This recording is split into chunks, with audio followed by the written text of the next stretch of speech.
When's the last time you did something for the first time? Something that scared you? Something that no one in your family has ever done before? Something that whispered, could I really pull this off? Well, in today's episode, this is all about becoming the first and what happens on the other side of that bold, scary action. That yes, and spoil the version of you that is waiting there, it's someone that you have never met yet. And it's even better than you ever imagined. So let's dive in. Welcome back to What If It All Goes Right? This is the podcast for bold, high-achieving humans ready to stop asking, what if I fail? And start living into, but what if it actually all goes right? I'm Angela Gargano, keynote speaker, 6-time American Ninja Warrior, and peak performance coach. I've helped thousands of people do things they once thought were impossible, like getting their first pull-up. And today, we're talking about the most transformative decision you will ever make. The moment you decide to go first. Not because it's easy, not because you know how, but because something inside of you says, this matters. And why not me? What if it all goes right? So let me ask you again. When is the last time you did something for the first time? Now, it might be applying for the dream job. Maybe it's launching the business idea that lived in your notes app for so long. Maybe it's saying out loud, I want to do a pull-up. Even if you've never done one before in your life and you have no idea how you're going to do it. Whatever it is, this moment right now, this is your invitation to become the first. To be the first. Now, I know this path because I have walked it. I've walked it unsure. I've walked it scared. I was the first in my world to quit a stable job in biochemistry and open a gym. No MBA, no roadmap, just this whisper saying, you know what? This isn't it. There's something more. I'm going to go for it. I was the first in my world to accidentally land on the American Ninja Warrior course. The first to tear my ACL on national television. The first to come back stronger physically, mentally, and emotionally. And let me be clear, being the first doesn't mean being perfect. It means stepping forward before you're ready.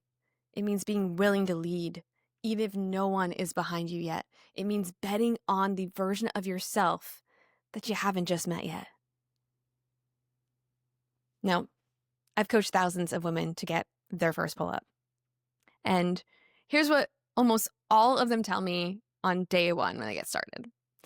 I've never done this before. I was told this wasn't for me. Maybe I'm too heavy for this. Am I too old to do this? And some of them flash back to elementary school, standing under that cold metal pull-up bar in gym class, being told to just hang there during the presidential and national awards. Maybe you remember that. While the boys climbed up there like monkeys. And that memory, it stuck with them. It stuck with them. And it turned into this little fire in the back of your head until one day they said, you know what? I want to be the first. And that decision changed everything. For all of them, it wasn't about the pull-up. It was about becoming someone who tries to do it, someone who doesn't shrink, someone who reclaims their power one shaky rep at a time. And when they finally get their chin over the bar, the world looks different up there. Because it's not about getting the rep. It's about the realization that if I can do this, what else have I been telling myself that I cannot do? Come on, let's take a second for that.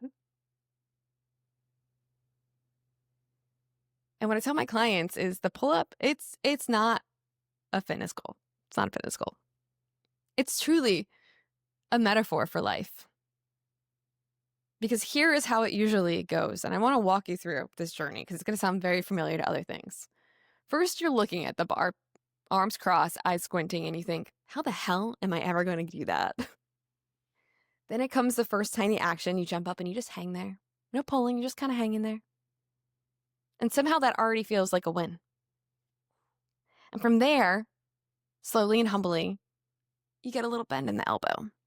You get a little bit more strength, a little more belief. Until boom, you hit a wall. You show up one day and you're pulling and nothing is happening. You're not even twitching. And you think, what am I doing? Why am I even still trying this? But you keep coming back and you hang again and you get a little bend again and you pull again. And maybe this time you got halfway. Oh my goodness. And you're like, whoo, I'm on top of the world. And you're flying high until the next day. Suddenly you're back at square one. Yeah. This is a roller coaster. But here's what I've seen over and over again with literally thousands of women that we've helped. On the most random, unplanned, frustrating day, they hop up onto the bar randomly and they pull themselves up. And their chin glides right over that bar. And in that moment, everything changes. And it's not because they did the pull up, but because they proved to themselves, I can do something that I once thought was impossible. They jump off the bar, heart pounding, looking around the room. I mean, I've literally had tons of videos of women yelling like, I can't believe it. Did anyone else see that? And then the doubt creeps in and you're like, wait, hold on. This is probably a fluke and maybe I should go try this again. So they go and try it one more time. And guess what? They still got it. And that's the moment in their life when things shift, because the question changes from, can I do this? To what else have I been holding back from? And suddenly they're not just chasing one pull-up, they're chasing 2, 3. And then a whole new version of themselves emerges. And the best part, this mindset, this identity shift, it spills into everything. They walk into meetings different. They say yes to things that they used to talk themselves out of. And they become the kind of person who does the hard things on purpose. All because of a pull-up. All because they did something for the first time. It wasn't physical. It was mental. It was emotional. It was evolutionary. And that's why I say, try something impossible. Do something for the first time. It isn't about the thing itself. It's about who you become in the process. So whether your pull-up is literally getting your chin above the bar, or it's a scary decision, or it's a new job, or it's a creative project or a breakup you're healing from, just know, if and when you stick with it, if you keep showing up with curiosity and courage each day, it's not a matter of if it's going to happen. It's a matter of when. And who will you be when it all happens? How powerful is that? Now, here's what people get wrong about going first and being the first, right? They think it takes certainty, which it doesn't. It takes the willingness. It seems the willingness to be seen trying, the willingness to fail forward, the willingness to go off script. The people who go first, they're not fearless. They're just tired of waiting. And they decide that it is time to create a new rule book, even when their hands are shaking, even when they're scared. And that's what makes them unforgettable. So I want to tell you 3 traits that help people go first so you can get these traits too. Because if you're hearing this and you have this deep guilty yes in your gut that you're like, okay, I've been needing to do something for a while. Here's the traits that I've seen over and over again, repeatedly, from those who decide to be the first. Number 1, their 1% courage beats their 100% certainty. So you don't need like a 5-year plan. You don't need to know exactly how it's going to happen, but you need one breath and you need one step, one shaky action. And that's enough. That's enough. It's enough to just have that little bit of courage and say, I'm going to go do this thing. I'm going to go be the first at it. And I'm going to do it uncertain. I'm going to do it scared. I'm going to do it not knowing, but I'm going to do it. I'm going to give it a shot. 2, break it down. Big dreams are super overwhelming, but micro goals empower and build macro momentum. Break it down so that you can build it up. For so many of the women who I've trained to get their pull-up, they always come in saying that obviously when they go to the bar, the first thing they think about is like, can I get my chin above the bar? Like that's the one thing they think. But I challenge them and I say, why are you thinking about getting your chin above the bar? Why are we not starting with step one? You know, when you run a marathon, you're not going to run 26 miles on day one, right? You're going to break it up into small pieces. Same thing goes for the pull-up. Same thing goes for any goal that you have. You want to break it up into those small little pieces and celebrate each piece along the way. Celebrate going from a hang to a slight bend in the elbow.